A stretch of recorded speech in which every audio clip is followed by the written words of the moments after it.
Hai, Assalamualaikum warahmatullahi wabarakatuh. Okay, terima kasih kepada Yanda guru kita. Hari ini saya akan ambil masa sedikit untuk sharing tentang komposisi dan sudut kamera.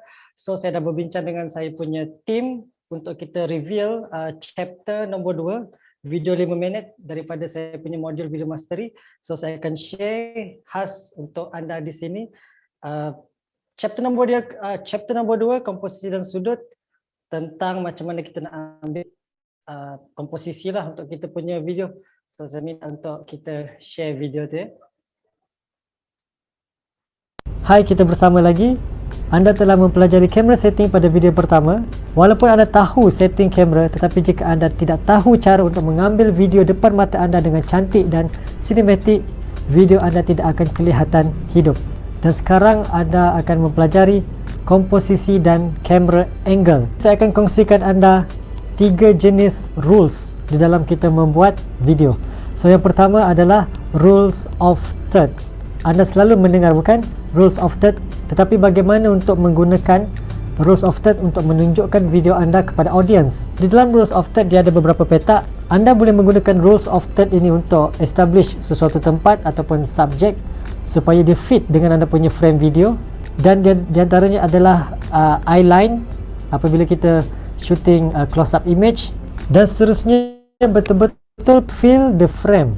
Pastikan dalam kita punya komposisi subjek adalah di dalam frame. Ini akan menyebabkan audience anda akan lebih fokus pada video yang anda lihatkan kepada mereka. So pastikan fill the frame. Dan seterusnya adalah chapter depth. Di sini anda harus memahami di antara foreground, subjek dan background. Foreground adalah yang di depan, subjek di tengah dan background di belakang. Depth ini akan membantu di mana video anda akan kelihatan lebih hidup. Anda akan menggunakan 3 rules ini untuk camera angle yang akan saya kongsikan. Dengan menggunakan rules tersebut, apakah jenis-jenis camera angle yang telah kami buat dan maksudnya? Yang pertama adalah wide angle. Wide ni bermaksud di luas. So kebiasaannya untuk kegunaannya adalah untuk travelog, establish tempat dan landscape. Dan seterusnya adalah long shoot. Bermaksud long shoot ni adalah di mana dia juga digunakan untuk establish tempat dan juga landscape. Tetapi kadang-kadang apabila kita menggunakan long shoot ini, subjek biasanya full body, berbadan penuh di dalam frame tersebut. Kemudian adalah biasanya kita gunakan sebagai tumbuh ramah, interview dan apa yang subjek cuba katakan. Kemudian adalah close up. Untuk close up, ianya lebih kepada ekspresi dan emosi pada subjek. Seterusnya adalah extreme close up. Untuk extreme close up, dia lebih spesifik pada sesuatu subjek dan audience lebih fokus. Seterusnya adalah low angle. Low angle biasanya menampakkan subjek lebih besar dan hidup. Ia menunjukkan subjek lebih berkuasa dan berpengaruh. Dan apabila kita menggunakan low angle juga, ianya seperti subjek ia terasa macam ingin tahu. Seterusnya adalah high angle. Ia akan menampakkan subjek lebih kecil dan terdedah. Dan seterusnya adalah mencondongkan kamera, iaitu Dutch. Seterusnya adalah over shoulder. Biasanya shooting ini digunakan untuk macam berbual, berdialog dan temu ramah. Dan seterusnya adalah POV, point of view. Untuk POV adalah shooting perspektif karakter untuk kita melihat apa yang mereka lihat. Dengan rules dan komposisi yang betul ni, video anda akan kelihatan lebih menarik dan lebih menonjol, serta anda telah menyusun video itu dalam arrangement yang betul. Dengan teknik komposisi dan angle yang telah saya kongsikan ini, saya yakin anda bersedia untuk membuat artikel pada video yang kedua. Saya nak anda mengambil objek ataupun subjek teman-teman anda. Sebagai contoh, masa untuk praktis dan buat komposisi dan angle mengikut apa yang telah anda pelajari pada hari ini. Jumpa anda di video yang ketiga, iaitu camera movement, pergerakan kamera. Saya akan kongsikan beberapa pergerakan kamera untuk menjadikan video anda lebih sinematik dan hidup. Okay, so itu adalah video chapter 2. Saya faham ada tersekat-sekat dalam video tu, tapi saya akan terangkan lagi dekat dekat sini. Itu adalah video yang kedua dalam modul saya. Ada 11 video di mana kita gunakan method HICC untuk apa ni dalam video mastery tu. Okay, so first adalah saya akan terangkan tentang rules of third ataupun apa ni macam mana kita punya feel the frame lah. So first adalah kita kena faham dulu tentang rules of third, di mana kita letak kita punya position bila kita bercakap dengan apa ni dengan kamera. So rules of third dia simple, right? Perasan tak dalam kita punya kamera akan ada position lebih kurang macam ni.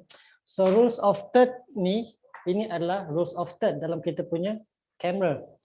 So sini adalah kita punya titik point di mana kita letakkan subject, point of interest. So sebagai contoh sini adalah island. Kita letakkan mata sini. Alright. So body. Okay. Bila kita tentang apa ni rule ni, baru kita gunakan yang kedua, iaitu fill the frame. So pastikan kita full lah dalam kita punya kamera. Contoh sekarang macam ni. Alright, kamera macam ni. So fill the frame ni maksudnya saya memenuhi ruangan ni supaya audience lebih fokus dengan saya lah. Tapi oleh kerana color sini sangat plain, jadi amat mudah untuk apa ni kita fokus dengan saya lah. Sekarang saya akan bagi tahu tentang tight shot, right? MCU, medium shot maksudnya saya akan ke depan macam ni. So rules of third, kalau kita dekat luar video, sama ada kita nak di tepi ataupun di tengah. So dia ada line dia lah. Alright. So jangan terlampau ke atas kecuali kita ada sebab kenapa kita ke bawah. Alright. Jangan terlampau kita. Okay. Fill the frame. Okay. Dan seterusnya tentang shot ni ada banyak. Yang saya share hari ni ada lebih kurang dalam 9. So first, wide shot. Dalam video tadi saya ada share tentang wide shot. Shot luas lah, maksudnya wide. Wide ni bermaksud bila kita dalam kamera, saya berada jauh. Maksudnya penuh. So kegunaan wide shot ni adalah bila kita nak establish tempat, kita nak establish apa landscape. So itu wide shot. Lebih kurang macam long shoot juga. Long shoot ni maksudnya apa ni? Kita establish tempat juga. Kita establish tempat. Kebiasaannya dalam kamera kita full. Saya subjek akan full dalam kamera. Dan apa ni micro shot ni medium shot sekarang ni dalam keadaan medium. Sebab tak penuh. Medium ni lebih kurang sampai aras atas lutut ataupun pinggang lah. So medium shot ni biasa guna untuk interview, untuk explainer dan apa ni lebih fokus dengan kita lah. So selepas medium shot kita ada close up. Close up ni mana saya akan dekat sikit. Dekat sikit maksudnya lebih kepada expression. Okey, saya nak terangkan tentang tadi medium shot tadi means medium shot. Kenapa kita medium shot bila kita bercakap depan kamera estetik supaya kita boleh open posture. Kita boleh buat apa ni pergerakan dengan lebih fleksibel. Dan seterusnya adalah extreme close up. Extreme close up ni dia lebih maksudnya sharp kepada muka kita. Jadi lebih kepada extreme close up ni dia lebih expression kita punya wajah. So maksudnya close up ni dekat. Dia sangat dekat dengan kamera. So yang lain adalah contoh macam POV itu adalah angle-angle yang varied. Tapi sekarang ni yang saya share tadi adalah tight shot dekat medium shot. So setakat ni untuk kita fill the frame. Bila kita fill the frame, kita jangan banyakkan space, ruangan terlalu banyak. Oleh kerana kita medium shot sekarang static, so kita boleh open posture atau kita boleh buat sesuatu movement, beberapa step. Alright, so selebihnya adalah latihan yang akan membantu kita. Dan bahagian untuk camera angle di mana kita nak letakkan kita sebagai subjek dalam kamera yang statik terpulang, dan background apa yang kita nak pun terpulang juga. Tapi kalau macam ni, video explainer atau video yang pembelajaran, video ilmu lebih kurang macam ni, dia lebih fleksibel dan kalau background dia plain. So sebenarnya yang paling penting adalah kita punya message sampai dan audience fokus dekat subjek lah, means kita lah. Alright, so ada soalan, tag shot macam mana? Okay, tag shot dia lebih kurang macam ni. Okay, ni tag shot. Okay, so dalam kamera ni saya tag shot. Medium shot lebih kurang macam ni, medium, tak penuh. Alright. So soalan lagi daripada Tuan Reza Zaidi, untuk editing biasanya pakai basic software apa?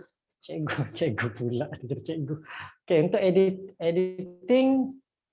editing biasanya terpulang, ada yang menggunakan font dan ada yang menggunakan software Adobe Premiere.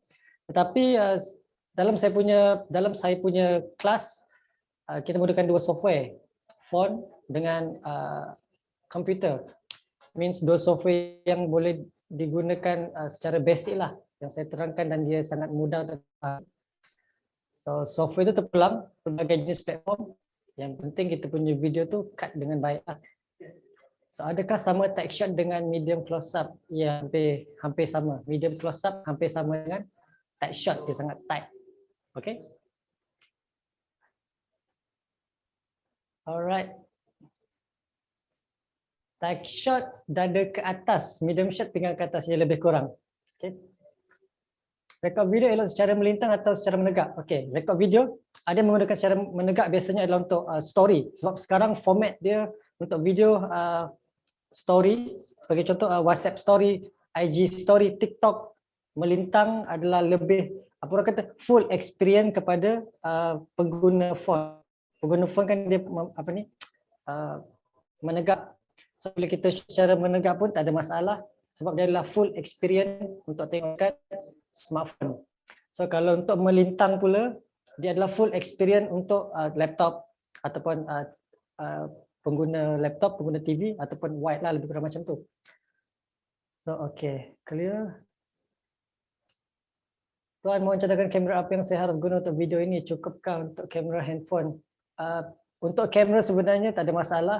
Kamera handphone pun sudah melebihi kepada apa ni orang kata standard resolution. So nak guna kamera apa terpulang tak ada masalah, dan sebaik-baiknya sebenarnya kamera phone sekarang dah upgrade rasanya. So rasanya kamera phone tak ada masalah. Berapa minit sesuai untuk buat konten di platform media sosial? Okey, konten ni dia sangat subjektif. So maksudnya berapa minit konten tu sebenarnya 2 minit, 5 minit dan 10 minit. Dia kalau konten yang panjang, ada orang kata video ni terlalu panjang, tak ada penonton nanti. Video ni pendek sangat, kita nak video pendek je. Dia sebenarnya kalau konten tu dekat dengan masyarakat tak ada masalah. Sebagai contoh, saya buat satu sampel video dan video tu berdurasi 10 minit. Kita buat secara storytelling dan video tu dekat dengan masyarakat. So dia dapat engagement yang bagus sampai 121k. So konten terpulang kena belajar dekat Ayanda Guru lagi. Panjang pun tak ada masalah, nak panjang ke nak pendek, yang penting konten tu dekat masyarakat, insyaAllah akan engage. Alright, so saya akan habiskan saya punya part sampai di sini. So kalau anda nak belajar daripada, promote lagi. Kalau nak belajar dekat video mastery, bolehlah pergi ke adsmastery.my. Okay, terima kasih kepada Ayanda Guru. Sampai situ saja. So saya akan habiskan saya punya perkongsian di sini. Okay, terima kasih banyak ya. Assalamualaikum warahmatullahi wabarakatuh.